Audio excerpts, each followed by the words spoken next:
And because when we read the Old Testament, or the whole Bible generally, we're dealing with a giant, massive crime scene. We've got to start looking at it with not only building theology, but with a really critical eye and how all of these things add up. Welcome to our Bible study channel.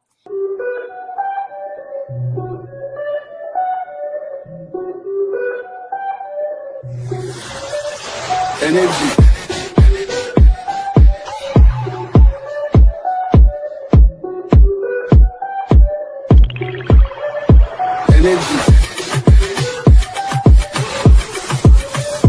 Energy. You cannot fuck with this. Energy. You cannot fuck with this energy.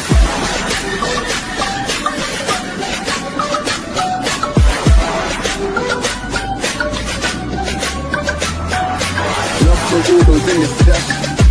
All of those who are listening. Don't listen left is judging you.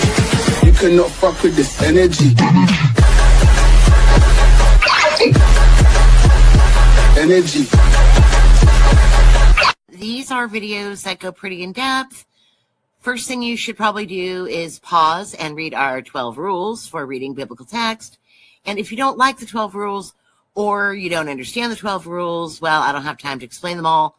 Go back to the book that I wrote and uploaded on this channel, which takes you through the entire arc and how we made these quote unquote 12 rules as a framework of what we found after 7 years digging meticulously and carefully through the text. So if you're confused, go do that. If I refer back, well, that's probably because we actually post these things in order. So they're all done in series. And if you jump in at the middle of a series without any schema or background knowledge, and you get all pissed off, well, that's also not our problem. This is a group where we go line by line, scroll by scroll through the text. Warning, we are not language sensitive, so if you can't handle some cussing, it's not the place for you. We also do not endorse nor approve of pretty much any mainstream theology. So if you're looking for that, also definitely not the place for you. We do a video about the characters that we use in our Bible study series. And the reason we do this is sort of so that they can kind of get in your head. So we do have a video explaining why we chose the people we chose and how their sort of energy characteristics go along with the biblical characters to modernize it for people so they know what the heck we're reading. Clearly, the Roman Church was not doing their job and looking for the lost sheep of the reunited House of David. So that's what we're doing, okay? We're taking that away from them because they screwed it up. The brilliant rabbis also down there in Babylon are also not looking for the lost sheep of the reunited kingdom of David. So you're not going to hear, let's follow Rome. And you're not going to hear, let's follow the rabbis on this channel. Because, you know, sorry, not sorry, but the Bible wasn't actually written for the corrupt Levitical priesthood post-Babylon and Persia to read it through their little janky books. And it also wasn't written to be read through the eyes of pagan 4th century church fathers. So we're not doing that either. You guys can both have a seat.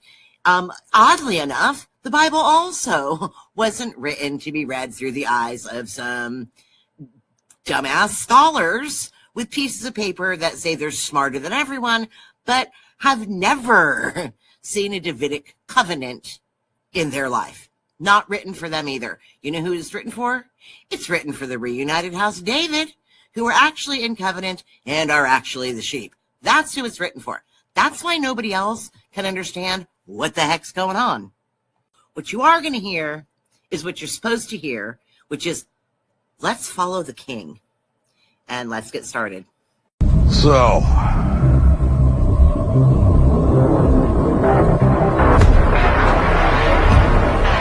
we are going to war. And hello, everybody. I'm so glad you're here with me. We're going to do a quick 3-part mini series intro here to get all started, because I want to make sure that we're all working with the same definitions and present this in a way where you're going to be able to really understand the hermeneutics and the pulling out of stories in the Bible, particularly right now, the Old Testament. But I bet your minds will be rapid firing. If you haven't heard this before, your mind's going to start rapid firing and making these different connections to the New Testament. Okay. We're not going to go down those rabbit holes, but we will refer back to this as we're pulling out some of those verses. All right. As we move along in some of our series. So Old Testament, the key. We've got to unlock the door to the New Testament. And first of all, we need a framework so that we can all understand, what are we reading and what do we think we're reading versus what other parties in the world think we're reading. So let's dive into that right now. First thing we're going to do is define our terms. Okay. The Bible is broken down into many parts, and today we're going to be talking about historical mythology, legend, and history. And all three of those parts are seen throughout the Old Testament.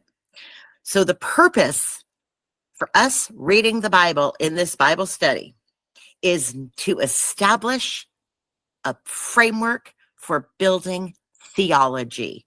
Theology is what you believe about your religion. What are your belief systems regarding God, Jesus, and all things in the Bible?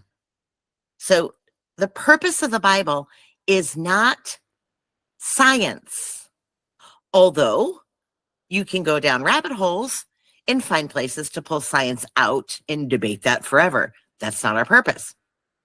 The purpose for writing the authors of the Bible, right? Now, readers might have a different purpose, but authors of the Bible, the purpose of the Bible, of writing the Bible, was not to establish science and not to establish history. Now, you all know that I love my history and I love archaeology.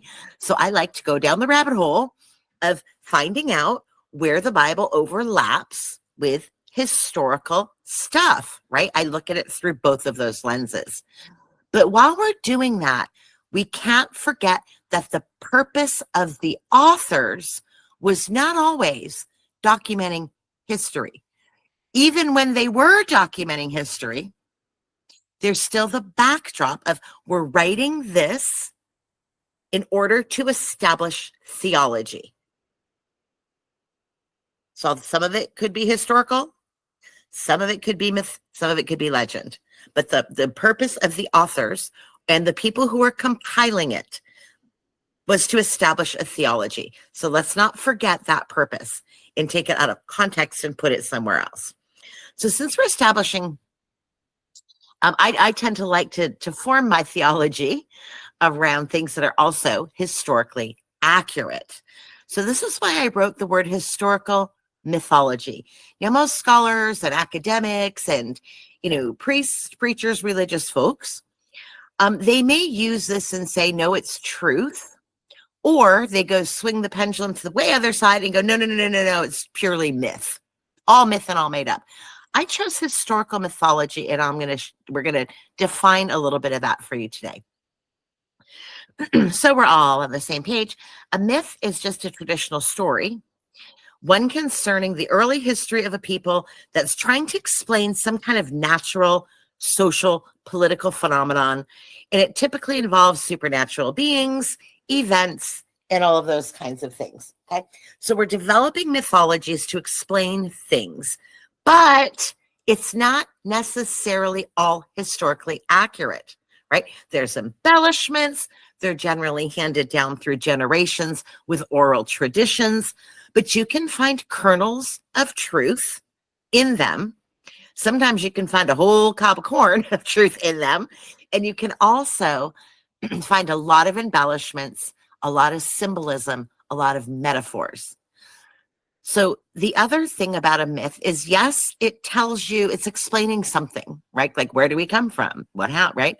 But it's also teaching you a moral lesson. So there's a morality hidden within that myth generally. Okay. Then we have legends.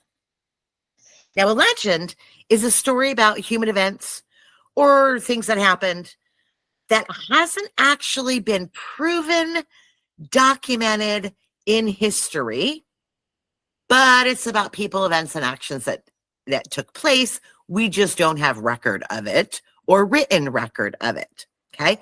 So legends are retold a little bit more realistically than a myth, because they're like, no, this person existed. We just don't have the paperwork for it. So I can tell you the legend of my great-great-grandfather who came over to the United States from Poland. And I have a smattering of documentation to fill in the genealogy there, right? And get an approximate year. But I can't really tell you a whole lot about his journey because there's no diary, there's no journal, there's no primary source. There's nothing there to really build a complete history on him. But I can tell you the legend and the things that he's told me from the ancestry, if you will. Okay, and then you may or may not have a smattering of evidence that this person existed, but most of the story relies on oral tradition within the family. That's an example of a legend. Sometimes legends aren't handed down only through families, they're handed down through societies. So there's a piece of the Old Testament that's legend. And then we have history, which is a chronological record of events. And it's the key word here is a record of events. So it's actually history that has been recorded or legends that have been recorded. So we have written evidence or records of this event happening. Now, whether those records are accurate or not, that's a whole nother story. Okay, and how we read those and interpret those, well, that's all Jacobified, and that's a whole nother story too. But at least we have that chronological record to start putting things together, to examine and explain these events. Well, the Old Testament is sort of a mishmash of all three of these things. And I like to say that the stories from Genesis, right, and Exodus are actually, I don't call them mythology, although most people do. Most scholars do, at least. I call them historical mythology. And here's why. And you guys know why, right? You know the history of your region. You know the biblical sites that have been discovered. Okay. We've got Mount Horeb / Mount Sinai, and there's evidence and archaeological evidence there of the covenant and the 10 Commandments covenant and the altars and all of those things are there. And they line up with the quote unquote mythology of the Red Sea crossing. Okay. You guys have the site of Sodom and Gomorrah that, you know, a lot of you have visited and seen. You have the site of Madaba all through Jordan. So all of these historical sites, okay, with the salt testing in Sodom and Gomorrah and how the land is covered in salt. And Moses, Lot's wife turned into the pillar of salt. And you've got the Moses going up to Mount Sinai. So all of these really big ticket items are actually bringing us back to that mythology of the crossing of the Red Sea and the covenant at the mountain, Sodom and Gomorrah being destroyed, and all of these, the flood account. We've got evidence of the flood account right across the sciences and archaeology. So although some poo-poo those stories, I'm really interested in that because I'm really interested in all of that archaeology. So I call it historical mythology. So, did a snake actually come out and talk to Eve? Well, no, and none of us believe that did. But is there something so that, the creation story is mythology, but it's also, we have pegged that migration from a certain area, right, in biblical text that brings us all down into Nimrod and the Canaanites and that migration south with Abraham and then crossing over from Egypt. So we have those migratory patterns. We have the evidence of Tower other things. And we're piecing those together. A lot of scholars poo-poo that because they don't want the Bible to be right. So how much of that mythology is talking snakes? And how much of that mythology is, this is where we've located the migration patterns in the Garden of Eden? So when we're reading these stories, we have to make sure that we're being attuned to the mythological aspects of them, while also being aware that there is that historical archaeological component. So that's why I call it historical mythology. Jury's still out. There's a lot of debate, but it's really fun to talk about. Now, historical mythology is going to take us all the way through Genesis, Exodus, Leviticus, Numbers, Deuteronomy. Okay, so those whole 5 first books, and we call them what we will. Over here in the West, we call it the Torah. I think some people call it the Torah. We'll get into that name. Or just the first 5 books. Then we move over to legend. Now, because legend is about people, the legend part is basically going to take us through the judges and the kings.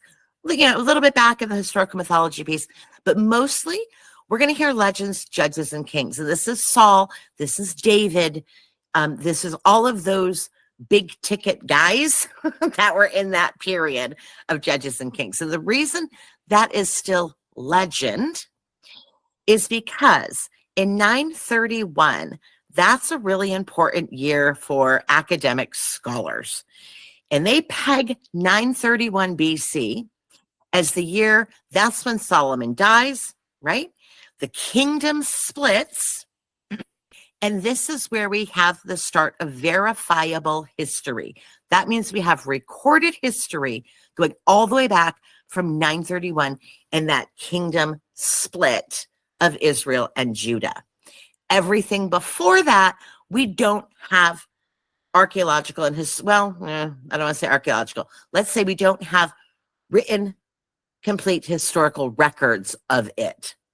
And this part excites me too. So when we're reading about David and Solomon and Saul, all the kings, the priests around the kings and how things were, notice that you are going to get, as we're reading through these books, you're going to get a lot of embellishment. Like David was this mighty warrior, and it's going to just really build up David.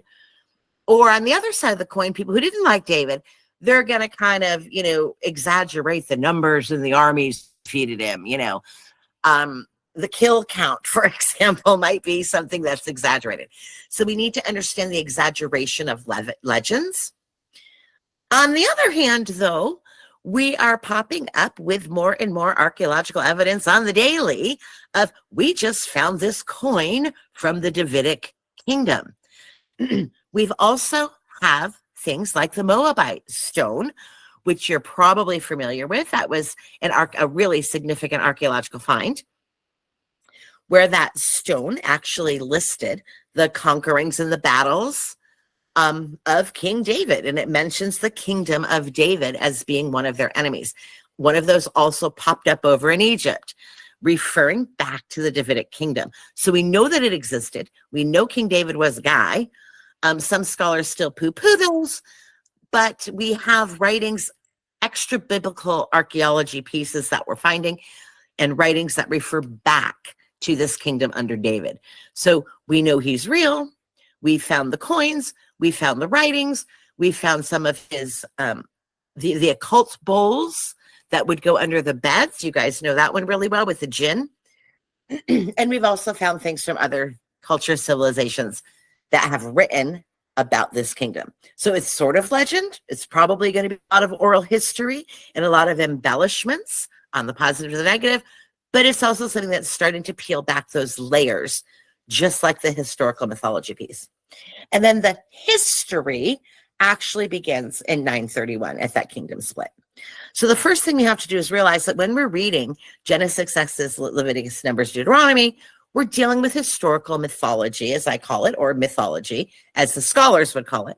And when we're dealing with everything past those 5 books, but prior to 931, that's in the phase of legend. And we're going to read them as that. But remember, we're not doing it to necessarily build history, although we could go down those rabbit holes. We're doing it to build theology. Okay, and that's an important thing to remember. And this is the part where we're going to talk a little bit about the timeline of this Old Testament. Okay, there's three theories as to how all of these books of the Old Testament got cobbled together. Okay, there's your apologetics view, which is not on one of my slides. And that is that, the hand of God inspired these books and wrote them with the finger of Moses. No, that's not the theory that is going to be propagated by anyone else other than your most diehard Western apologists and your most diehard Orthodox, Pharisaical Jews, if you will. Okay, we're all really familiar with that piece where it's a lot like the Islamic view that every word is God-breathed truth. So there's one. In the scholarly realm, when we're decoding this, there's three basic theories. Well, there's two, and then there's mine. Okay, so we're going to look at the old theory. We're going to look at the new theory that's kind of popped up more recently, and then we're going to look at my theory. Now, to see that, all of these are under an umbrella of what you could call, the JEPD or the documentary or the supplemental history, which all of those different camps, it's way beyond the scope of this video. But if you want to reach out, and I will send you guys some books to dig into each of those. But basically what they're saying is a bunch of people cobbled shit together and threw it out there and made it the Bible. Okay. Now, how they cobbled it, multiple authors, or actually, I would say more accurately, multiple groups of authors have cobbled this together. Now, whether that means they found manuscripts and, cobbled it together that way, or people or groups of people, or how that was done, or it was really one book and then they kind of shoved some stuff in there to supplement it. All of those different pieces goes under the umbrella of basically it was cobbled together. So I'm going to call it the cobbled together theory. All right. And we're going to look at two main theories right now going on, the old one and the new one that falls under that umbrella, and one of the raindrops under that umbrella, if you will. All right. So the first theory, so we've got a united Israel that's split into two kingdoms, Judah and Israel. Okay, so when I say united Israel, I'm talking Genesis all the way through the kingdom split. Okay, so we go from the Garden of Eden through Abraham, through the Exodus, with Moses coming over from Egypt into the Promised Land, and then everything that goes through that whole book of Genesis, all those stories, all the lineages, all the way to the kingdom split. We've kind of got this one big happy family of folks, tribes, a coalition, if you will, traveling together and having all of these same experiences together. And then after David, under Solomon, the kingdom splits. Okay, that's the first theory of how this came together. But everyone's on the same page, and they're all this one big, happy, extended family, if you will, all the way through the kingdom split. So these tribes were together in this loose coalition, but they weren't actually ruled by a king, right, until Saul came along, and then David and Solomon, and on we go. That's the first theory. And they look at the books through that view as this one big cohesive tribal family. And I know you guys are laughing at that theory. I know I can hear the laughing in my head, but that is a really big deal in the West. This is how they look at the Bible. If they're not looking at it as the literal word of God, they're looking at it this way through this lens. So it's actually really prevalent in the Western and European churches. So any Western mindset pretty much holds to this theory. All right, but we're going to move to the new one. And I'm going to break this down and explain it to you. And you're going to go, oh, that makes so much more sense. Because I think this theory, I'm going to go on a limb here. And I think this theory really more is going to click with you with the more Mideastern thought patterns. And you're going to go, oh, okay, I didn't know that was a theory. Like, that makes sense. Yes, the scholars are actually calling this mindset something. And here's where I'm going to explain it to you. And you're going to go, oh, yeah, that's us. All right. The new theory is that you had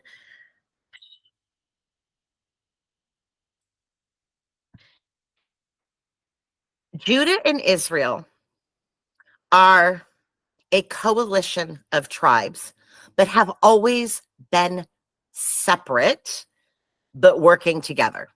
So you've got your lineage of Judah, you've got your lineage of Israel, right? You've got your tribes, but they're working together and moving along through the books of Genesis, okay? And these are working together.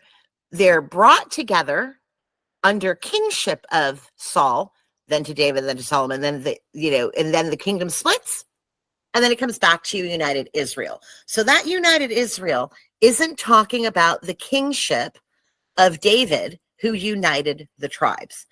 That united Israel that you're seeing is talking about the united Israel after the return of the Babylonian exile.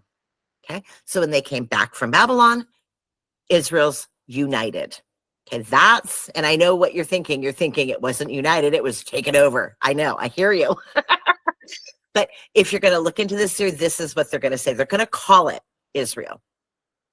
So Judah and Israel, two different things, right? But moving together as one cohesive group all the way through the Babylonian return, okay, from the Babylonian exile of Judah.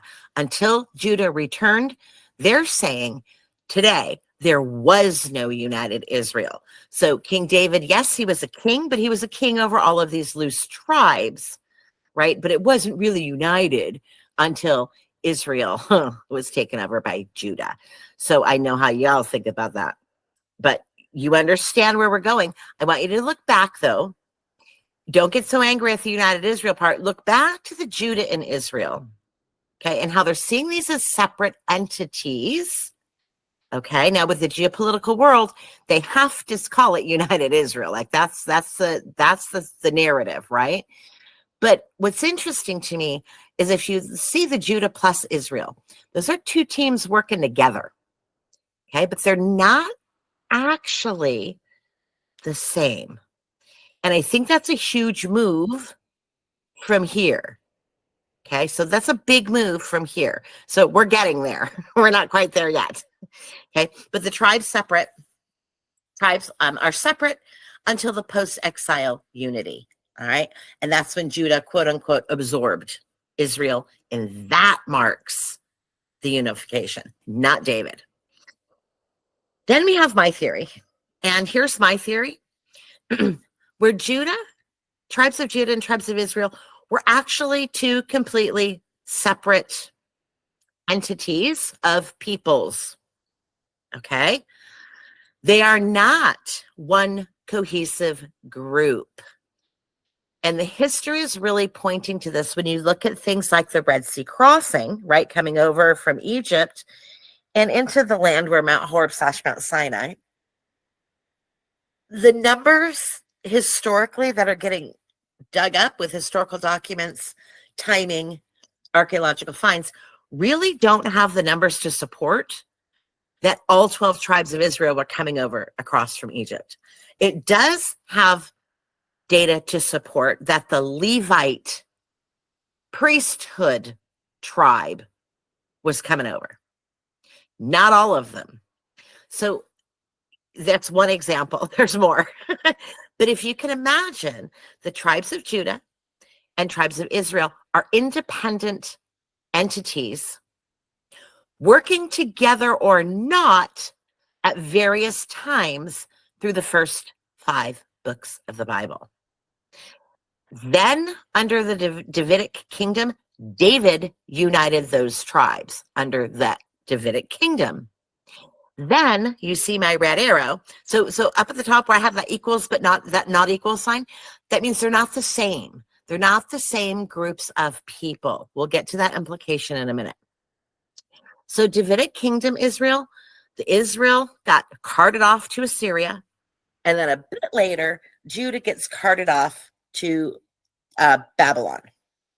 Then Judah comes back, calls themselves Israel, and takes over the whole thing. All right? There's a remnant of Israel still absorbed into Judah, and that's where the narrative is getting pushed. Okay? Remember back here? They said, now we have a united Israel after we reemerged from Babylon. So now we're all together again. The reason they're trying to push that narrative is because when the people were carted off to Assyria, the argument is, well, not every single person was carted off to Assyria. Therefore, most of them, quote unquote, most, got absorbed and ran to Judah to escape. So only the ones that didn't run to Judah and join them got carted off, and that wasn't very many, so that's why we don't talk about them. That's the new narrative that's being pushed now that people are starting to wake up and realize who Israel is. So there's that. And that's why that theory is getting kind of pushed out there right now on the table. I'm going to go a little bit deeper and say that Israel was carted off in a small, you can see there's a little overlap here. If you come straight down from Israel, there's that little fraction of Israel. If you just move that block straight down. Yes, a little bit of Israel got absorbed into Judah. And a little bit of Judah was not absorbed into Judah. They ran. They're out of there. So they left and didn't come back in the diaspora. So in the diaspora, we've got this sliver of Judah that wasn't encompassed in the Babylonian takeover. And then you've got this giant portion of Israel that was not taken that was not absorbed in the Babylonian takeover. Okay. So the implications of my theory, and it's literally just my theory. I'm sure there's someone else out there that has it. But what this means is from Genesis through David, when David unites the kingdom, the 12 tribes, you've got two different narratives of all the mythology and all of the legends. And this is why you see two accounts in Genesis. This is why you see the contradictory story of what animals were brought onto the ark. In one story, they were coming 2 by 2, and there's no mention of sacrifice. In another part, they slip it in there. By the way, he had to bring some extra animals for the sacrifice. And it's just kind of awkwardly thrown in there. So the implications of this take us back to which piece, which tribe is more Moses and which tribe is more Abraham. This explains why we have 3 different accounts of Sarah. This explains why all of these different layers, even the creation story itself. This explains someone's calling it Yahweh, someone's calling it Elohim. Okay? Because there were 2 different groups of people with 2 different points of origin and 2 different oral traditions. Okay, David united them. Israel gets carted off. Judah takes over, right? Judah gets carted off, brought back from Babylon, takes over everything. And then goes back and takes the mythologies and legends from Israel and Judah and merges them together and cobbles it together into one Old Testament. So this means with this, I know your brain's going wild with this one. And I know some of you are thinking of Jesus's words in this one also. And also the Clementine homilies where Peter teaches something really, really similar to this. So the tribes are separate until post-exile unity, right? And then Judah absorbed a small population of Israel and compiled the Old Testament. Tribes are separate, right? David unites them under the kingdom, but it immediately falls, right? And then the tribes are separated until the post-exile unity, and when Judah absorbs everybody. And that's why we have so many different doublets that they call double stories all throughout the Old Testament. Okay, take a look at that map. We've got Israel and Judah. Now, the assumption would be, right, we've got Abraham crossing over from the Canaanites in the Assyrian Babylonian area. And then we've got Moses coming across the Red Sea from Egypt. And the account that's cobbled together shows that Abraham started in Canaan, came down, passed through, and somehow everybody ended up together in Egypt as slaves and then came back over across the Red Sea together. So Abraham's the father who came down, right? Everyone's one big happy family. All of our 12 tribes get carted off and brought back across from Egypt. Or Abraham comes down and settles, and simultaneously, or at a different time of history, some of the tribes come across from Egypt back into Sinai and Horeb. But the two don't necessarily match. That's what I'm saying. Don't assume that that means Abraham's in the north and Moses is in the south, because they share those stories. Both have stories of Moses and both would have stories of Abraham. But the way those stories are told in the Old Testament are extremely different. And that's some of the concerns that you guys have raised of working through these books is, wait, this doesn't add up. We're going through our third piece here on the Old Testament key. And we're calling this the JEDP asterisk crime scene. Now, I'm not saying that this theory is correct. I'm just presenting it and telling you that it's held up. In sort of, okay? Here's why. It truly is a crime scene, guys. And we're going to go over the JEDP. This is not a new thing. This has been around for a few hundred years, and it's pretty much held up.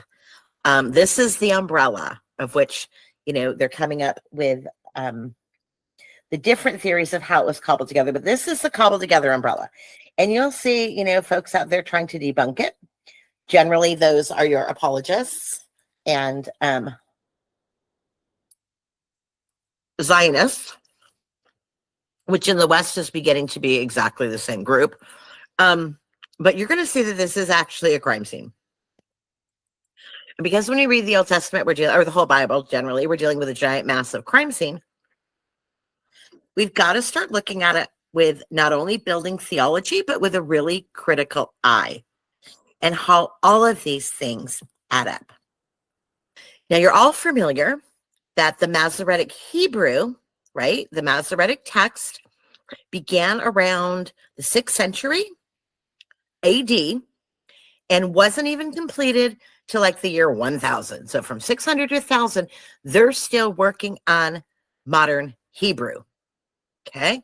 So when we're reading the Bible in Hebrew, we're not reading ancient Hebrew. We're reading modern Hebrew, which is different from ancient Hebrew because ancient Hebrew didn't have the vowel signals, right? So you know all about the corruption of the vowels and making things say things that it might not have been saying because we didn't have any vowels to work with to begin with. All right. So when I'm in there and I'm looking at this text, and this is why we use the Septuagint for our study, Septuagint's not perfect. It has its own internal errors, okay? But most books are pretty darn good. So we're always going to go to the Greek and read Old Testament through the Septuagint rather than the Masoretic text. Everybody go, yay. Okay, I know you guys like that one. We're not reading the Babylonian Talmudic Masoretic text, which most of your Western Bibles are translated from. So be aware of that. If you're reading a Western translation, it's not necessarily bad. It's just Masoretic. So be very aware of what you're reading. So it depends on your purpose for reading. We've talked about that before. And you're wondering, wait a minute, what are those colors? Those colors is an example of the different groups that have had their hands on cobbling together the Bible. I wish I could tell you that one group wrote Genesis and one group wrote Deuteronomy. Well, one group did write Deuteronomy, but one group did Genesis and one group did Leviticus or Numbers or Exodus. It's not like that. What they did was they took one group you see in purple and wrote a few sentences, and then stuck in a sentence from the green people, and then stuck in another sentence from the purple people, and then stuck in another sentence from the pink people. And then we have our, what I call the editor, who's compiling all of this together, and they're taking out or putting in things to like your transitions, right? When you're putting in transition words or transitional statements or summary statements to make it all make sense. Okay, so we've got all of these different groups with their hands, sometimes paragraph to paragraph, and you're reading this and it's not adding up. Sometimes it's much longer chunks of text where you can go for pages and it's all coherent. And then all of a sudden, a good example of this is the creation story in Genesis. You're reading Genesis 1 and everything's coherent. And then you get to Genesis 2 and woman isn't even created until after animals. Hello? It doesn't make sense, right? Man's there looking around. He's trying to mate with somebody and there's no woman. And all the animals are there. But in the first, man and woman are created together. So those two stories are really contradictory. Now, there's ways that you can put those together in like Bible 1.0 or Bible 2.0 just to learn the story. But when we get to our level, these are the questions I'm getting from you guys. Why doesn't this add up? Who's lying? Right? Well, a lot of people are lying, and that's what we're going to find out with this theory. I think it's interesting because it's, I'm constantly switching back and forth between Eastern and Western mindsets, if you will, our Middle Eastern and Western mindsets. You guys have the lived experience daily and in your often difficult and tragic family history and homeland history of the wars and the atrocities and the constant goings on that you guys have. So you have a lived experience that's telling you something's not right. I can see it, right? And who are these crazy Westerners to support Zionism? Because the prophecy says that the United Kingdom is spiritual, and the United End Times Kingdom is not only spiritual, but it's peaceful. And there is nothing peaceful about the current geopolitical Zionist state, otherwise known as Israel. And so you guys are having a lived experience that most of the West is telling you to deny. Okay. And I understand how frustrating that is. So you have the lived understanding that something's not quite right, and the Bible's not quite right, and it's not adding up, and we're getting different stories and the prophecies like what's happening. But you're not getting the scholarship explaining to you this. So once you get the scholarship of understanding how this was cobbled together, you're going to go, oh. Now, interestingly, in the West, they're getting neither, because they don't have the lived experience. They have a very cushy, spoiled lifestyle over here, right? We don't have the same bloody history, nor present. There's no persecution happening here to speak of. Now, they may say there is. There's not. There's absolutely no persecution or struggle happening here whatsoever. So they don't have the lived experience to understand that something's wrong. That's the first problem. So it's become a very apologetic religion where certain verses are repeated over and over.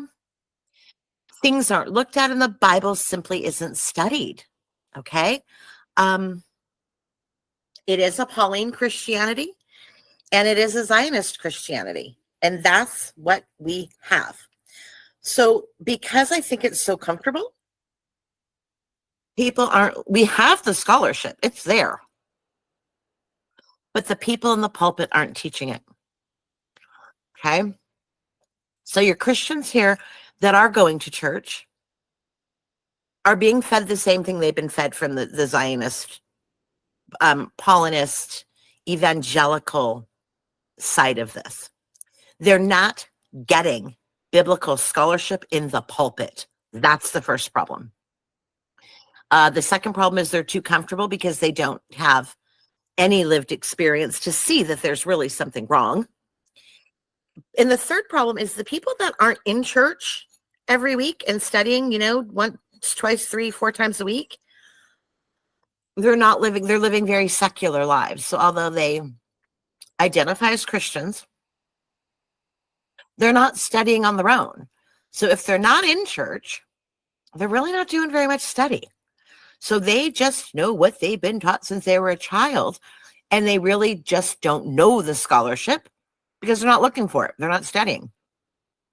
So generally they fall into one of those 3 camps or all of those 3 camps.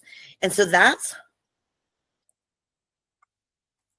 the difference of mindset you're going to see with the Western versus the Easterns that are in the audience today. And now we're getting all on the same page. It's great. So take a look at this, and I just want you to sit with this for a minute.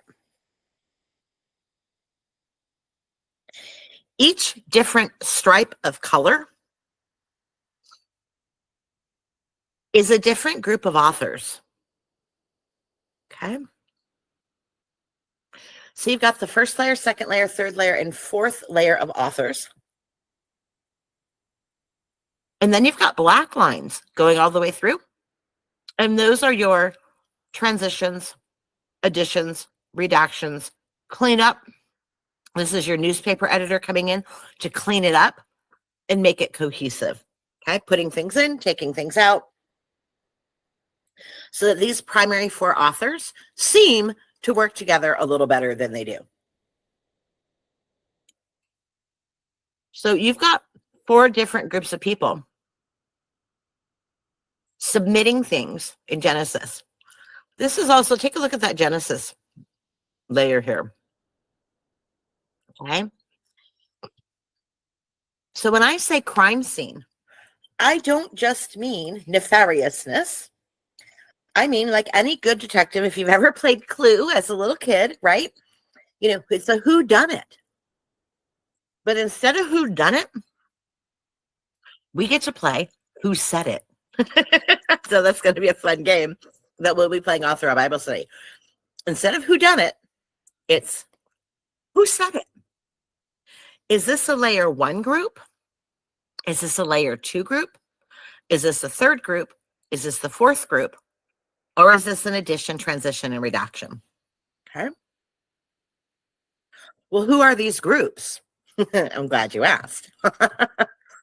This is where we get JEPD. And then they call it R for the black, and that stands for redacted. I sort of call it, the compilers, the C's, the people that compiled it all, made it look good. But the yellow, if you look at this document, you've got the Yahwists, and these are the group or the tribes, right? Remember that split? We've got Judah and Israel the whole time. They were not one cohesive group coming over. So you've got the folks that say Yahweh and call their God Yahweh. And they're writing one account of, let's say, the Aaron story. Okay. And you go, oh, Aaron, with the sacrifice thing. Yeah. The why didn't Moses do a sacrifice? The Abraham sacrifice. So you've got one group of people with Yahweh. You've got another group of people with El or Elohimus, and they're using a different name and a different philosophy. Those 2 things come together. Those 2 narratives of Abraham clash. Those 2 narratives of creation clash. Those 2 narratives of Moses clash. Those 2 genealogies clash later on. But they're woven together in one piece. So we're taking the Yahweh side of the story, those who call their God Yahweh, those who call God Elohim or El, and you're smooshing those together. So it's not that they're necessarily combining gods into one. They're combining mythologies, legends, stories, cultures, traditions into one. Okay, so just imagine they're speaking different languages with different traditions and different belief systems, and we're slapping all those together and making it look like the Yahwists and the Elohists were the same people. That's what's happening. That's why you have two different stories called doublets all throughout the first 5 books. Then you've got your Deuteronomists. Now, the Deuteronomists kind of go along. You see my little green bar over there to the left. The Deuteronomists and the Elohists go together, okay? And those are generally from Israel. Then you've got your Yahwists and your priests who come back from Babylonian exile, okay? Those are your Judah people, which is in the south. So green and blue is in the north. Yellow and red is in the south. And that's how those things piece together. Now the blue, see how that whole book of Deuteronomy is all blue? That's because it was done sometime during the time when they were carted off to Assyria, but remember, not everybody left. So sometime during that exile of Israel is where they're placing the timing of that writing from Israel. And then you go over to the red in Leviticus, right, with all the sacrificial law and all the sacrifice stuff. Those are your Yahweh folks from the south who are invested in a different Levitical Aaron priesthood, if you will. We got the Aaron priesthood, right? I know you're thinking Melchizedek. I know you guys. I know. I saw that, Melchizedek. Yes, indeed. So you've got your different priesthoods competing here. Okay, Leviticus is your sacrificial system. Yes, with that priesthood with the southern Judah. Then you've got your Deuteronomy priesthood. You see where I'm getting. And so all of these narratives from two different groups are kind of combined. So J&E, we're all the way through, right? North and south. Your blue is sometime, that's your northern Israel, sometime during the Assyrian invasion and when they got carted off. And then your P only comes, I know, when do you guys think it comes? Yeah, your red P's, that's your priesthood, that's your Pharisees, think P Pharisees. That comes in only when the Babylonian tribes get home. And that's when all of this got cobbled together with Ezra. Okay. So in our next video, I did a quickie. I did a quickie video like this, kind of giving you passage examples, right? But some of you said you want a little bit more of those. So when I say doublets, if you're not sure what I mean by there's two different accounts on Noah's Ark and there's two different accounts of, Aaron making the golden calf or Aaron not making the golden calf, and there's two different accounts of what was written on the 10 Commandments. I could ask you right now, what are the 10 Commandments? And most of you are going to give me the northern tribe answer. But there's a southern tribe answer to that question that we don't know about, or we generally miss. And we're going to see what they said. So I'm going to put these side by side for you so you can kind of compare these different schools of thought if you're not really familiar with the doublets. And with that, so give me a while. I'm going to compile that for you. And we'll pop that out in a few weeks. Bye, guys.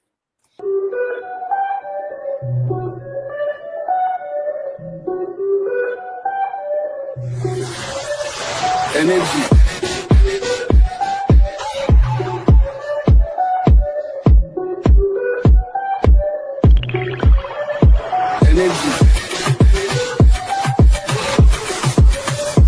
Energy. You cannot fuck with this. Energy. You cannot fuck with this energy.